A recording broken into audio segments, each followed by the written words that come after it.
Hello friends, good afternoon. So இன்றைக்கி வந்து lunch தாங்க பார்க்க போகிறோம். சிம்பிள் சிக்கன் தம் பிரியாணி எப்படி பண்ணலான்னு பார்க்கலான்னு வாங்க. இன்றைக்கி 1/2 kg நான் சிக்கன் எடுத்துருக்கேங்க. அதில் வந்து நான் உப்பு மசாலாலாம் போட்டு ஃபஸ்ட்டு நான் வந்து ஊற வைக்கலான்னு வச்சிருக்கேன்.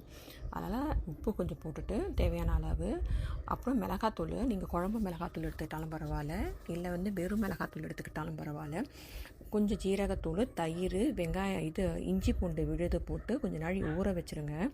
அதுக்கப்புறம் நம்ம ஒரு எண்ணெய் சட்டியில் இப்போ பார்த்திங்கன்னா இதில் வந்து 4 வெங்காயம், பச்சை மிளகா, 5-6 பச்சை மிளகா, புதினா, கொத்தமல்லி, கருவேப்பிலை, 2 தக்காளி போட்டு கரெக்டாக கட் பண்ணி எடுத்து வச்சுட்டேன். பட்டை, கிராம்பு, ஏலக்காய், பிரிஞ்சி இலை, அன்னாச்சி என்ன இருக்குதோ உங்களுக்கு தாளிப்புக்கு தேவையானது எல்லாத்தையும் எடுத்து வச்சுக்கோங்க.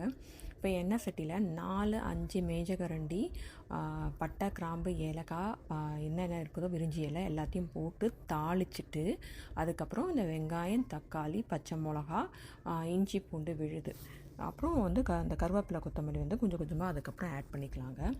இப்போ வந்து நான் 1/2 ஸ்பூன், இப்போ ஏற்கனவே ஊற வச்சுருக்கிறதுக்கு சிக்கனுக்கு வந்து நம்ம 1/2 ஸ்பூன் போட்டு ஊற வச்சுருக்கோம். அதனால் இப்போதைக்கு தாளிக்கிறதுக்கு மட்டும் ஒரு 1/2 ஸ்பூன் போட்டுக்கிறேன். அதை போட்டு எல்லாத்தையும் போட்டு வெங்காயம், தக்காளி நல்லா வதங்கட்டுங்க எண்ணெயில் நல்லா பிரிஞ்சு அதை அந்த கோல்டன் ப்ரௌன் வந்தோடனே அதுக்கப்புறம் நம்ம வந்து சிக்கன் எடுத்து இல்லை மசாலா போட்டுக்கலாம். ஃபஸ்ட்டு மசாலா போட்டுட்டு அதுக்கப்புறம் சிக்கன் எடுத்து போட்டுக்கலாம். இப்போ நல்லா வதக்கிட்டுருக்கேன் எண்ணெயில். அதை வதங்கின உடனே நம்ம வந்து மசாலா தூள் பார்க்கலாம். நீங்கள் சொல்லுங்கள் இன்றைக்கி நீங்கள் என்ன சமையல் பண்ணீங்கன்ட்டு. இப்போ வந்து இதுக்கு தேவையான உப்பு போட்டுக்கிறேன். எதுக்கு உப்பு போடுறோன்னு பார்த்தீங்கன்னா, சீக்கிரமாக வதங்கிடும், வெங்காயம் தக்காளி சீக்கிரமாக வதங்கிடும். அதனால் இதுக்கு தேவையான உப்பு மட்டும் போட்டுக்கோங்க. கொஞ்சம் கூடுதலாக போட்டுக்கிட்டிங்கன்னா இந்த சாப்பாடு ரைஸ் போடும்போது அதுக்கு கரெக்டாக இருக்கும். நம்ம இங்கே சிக்கனுக்கும் கொஞ்சம் உப்பு போட்டு இதை ஊற வச்சுருக்கோம். ஸோ அதனால் இதுக்கும் அதுக்கேற்ற மாதிரி பார்த்து போட்டுக்கோங்க. இது ஆரஞ்சாக இருக்க கலர் பார்க்காதீங்க. மேலே லைட்டு போட்டதுனால இந்த கலர் டிஃப்ரென்ஸு கொஞ்சம் பளிச்சுன்னு தெரியட்டுன்றதுக்காக லைட் போட்டேன். அது கலர் உங்களுக்கு வந்து டிஃப்ரென்ஸாக தெரியும். சரிங்க, இப்போ 1.5 அழகு வந்து, அதாவது ஒரு கப்பு, ஒரு 1/2 கப்பு வந்து அரிசி வந்து ஜீரக சம்பா அரிசி தாங்க நான் இன்றைக்கி எடுத்திருக்கேன். ஜீரக சம்பா அரிசியை வந்து நல்லா வாஷ் பண்ணிவிட்டு, ஒரு 2 வாட்டி வாஷ் பண்ணிங்கன்னா போதும். ஜீரக சம்பா அரிசியை வாஷ் பண்ணிவிட்டு அதில் வந்து 1.5 டம்ளர் அரிசிக்கு வந்து கொஞ்சம் தண்ணி ஊற்றி ஊற வச்சுருக்கேன். அதுக்கப்புறம் அந்த தண்ணியை கீழே ஊற்றிடுவோம். இப்போ வெங்காயம் தக்காளி வதங்கிட்டே இருக்குது. அதுக்கப்புறம் வந்து இப்போ வந்து இதில் வந்து நம்ம தூள் கொஞ்சம் ஆட் பண்ணிப்போம். இதில் என்னென்ன போட போகிறோன்னு பார்த்தீங்கன்னா வந்து வெறும் மிளகாத்தூள் நீங்கள் இருந்ததுன்னா போட்டுக்கலாம் கலர் கொடுக்கறதுக்காக. என்கிட்ட இப்போ குழம்பு மிளகாத்தூள் தான் இருக்குது, அதனால் குழம்பு மிளகாத்தூள் தான் போட போகிறேன். சரிங்க, இப்போ நல்லா வதங்கிடுச்சு. நம்ம குழம்பு மிளகாத்தூள் 1 ஸ்பூன் போட்டுக்கலாம். ஏற்கனவே பச்சை மிளகா போட்டிருக்கோம். அதுக்கேற்ற மாதிரி காரம், உங்களுக்கு தேவையான காரம் அதை அட்ஜஸ்ட் பண்ணி போட்டுக்கோங்க. நான் எங்களுக்கு வந்து 5-6 பச்சை மிளகா ப்ளஸ் வந்து 1 ஸ்பூன் மிளகாத்தூளும், ஏன்னா இது வந்து குழம்பு மிளகாத்தூள் தான் போட்டிருக்கேன். ஆனால் அந்த அளவுக்கு வந்து காரம் இருக்காது, அதனால் நாங்கள் ஆட் பண்ணியிருக்கோம். நீங்கள் அதுக்கேற்ற மாதிரி நீங்கள் அட்ஜஸ்ட் பண்ணி உங்கள் காரத்துக்கு ஏற்ற மாதிரி அட்ஜஸ்ட் பண்ணி போட்டுக்கோங்க. இது எண்ணெயிலே நல்லா வதக்கண்டவங்க. ஃபஸ்ட்டு இந்த மிளகாத்தூள் ஸ்மெல்லு நல்லா போகணும். அது வரைக்கும் நல்லா எண்ணெயிலேயே வதக்குங்க. இதுக்கு வேணும்னா ஒரு 2-3 ஸ்பூன் வந்து நீங்கள் தயிரும் ஆட் பண்ணிக்கலாம். இதில் வந்து ஆட் பண்ணிவிட்டு அதுக்கப்புறம் வதக்கிட்டு அப்புறமேல் நீங்கள் வந்து சிக்கன் ஆட் பண்ணிக்கோங்க. இப்போ நான் அதில் சிக்கனை ஆட் பண்ணிட்டேன், ஏன்னா அதுலேயும் நான் ஊற வச்சுருக்கேன். அதனால் எல்லாத்தையும் ஒன்றா சேர்த்து இப்போ நான் வந்து வதக்க போகிறேன். நல்லா வதக்கிட்டு எண்ணெயில் அதை கொஞ்சம் நாள் நல்லா ஒரு என்ன சொல்கிறது, நல்லா அந்த கலர் தெரியும் இல்லைங்களா, அப்போ அது வரைக்கும் நல்லா வதக்கிட்டு அதுக்கப்புறம் நம்ம வந்து இதில் வந்து தேவையான அளவு தண்ணி ஊற்றிக்கலாம். இப்போ பாருங்கள் நல்லா வதங்கிடுச்சு. கொத்தமல்லி, இது புதினா, இதெல்லாமே போட்டாச்சு. ஊற வச்ச அரிசியும் ரெடியாக இருக்குது.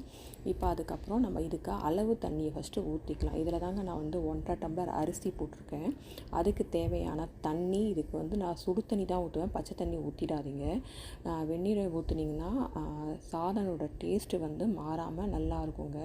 அதனால் நான் கெட்டில் நல்லா தண்ணி சுட வச்சுருக்கேன். அதில் 1.5 டம்ளர் அரிசிக்கு வந்து 3 டம்ளர் தண்ணி ஊற்றிக்க போகிறேன். இப்போ பார்த்துக்குங்க. இதுக்கு வந்து 1.5 டம்ளர் அரிசிக்கு நீங்கள் வந்து 3 டம்ளர் தண்ணி சரியாக தாங்க இருக்கும். இப்போ பாருங்கள், 1 டம்ளர் தண்ணி நான் ஊற்றிக்கிறேன். ஃபஸ்ட்டு நல்லா வதங்கிட்டு அப்புறமேல் ஊற்றுங்க. அதுக்கப்புறம் வந்து ஒரு 3 டம்ளர் தண்ணி, அதுக்கப்புறம் பார்த்திங்கன்னா மிளகாய் இது அந்த புதினா, கொத்தமல்லி, கருவேப்பிலை எல்லாம் இதை எடுத்து வச்சுருக்கேன். அதையும் அதில் வந்து போட்டு தட்டை போட்டு அதை நீங்கள் நல்லா மூடி போட்டு மூடி வச்சுருங்க. நல்லா கொதி வரட்டும். கொதி வர வரைக்கும் வெயிட் பண்ணுவோம்.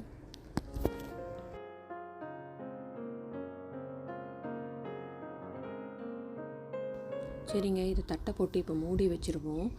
நல்லா கொதி வந்தவுடனே தான் அரிசி போடணும். கொதி வரத்துக்கு முன்னாடி நீங்கள் அரிசி போட்டிங்கன்னா நல்லா இருக்காது.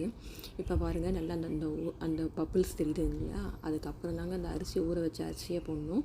நான் 20 நிமிஷம் கிட்ட ஊற வச்சுருந்தேன். இப்போ அந்த அரிசியை நான் அந்த தண்ணியை எடுத்துகிட்டு தாங்க போகிறேன். அந்த தண்ணியோடு கொட்டிடாதீங்க. போட்டு மூடி வச்சுருக்கு. நல்லா கலரிட்டு ஒரு கொதி வந்தோடனே நீங்கள் தட்டை போட்டு மூடி வச்சுட்டு அதை நல்லா ஒரு 20 நிமிஷம் வேகணுங்க. அந்த தண்ணி பார்த்திங்கன்னா கொஞ்சம் நல்லா வற்றி இருக்கணும்.